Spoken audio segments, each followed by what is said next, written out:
kinds of tapa that you can make from the tree. Huh?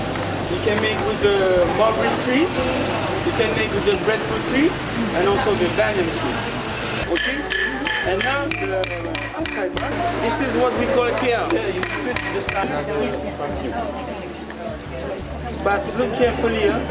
She's not taking all the flower and put in one way. Huh? If you put this way, the second flower has to be the opposite way. Every time. Every time.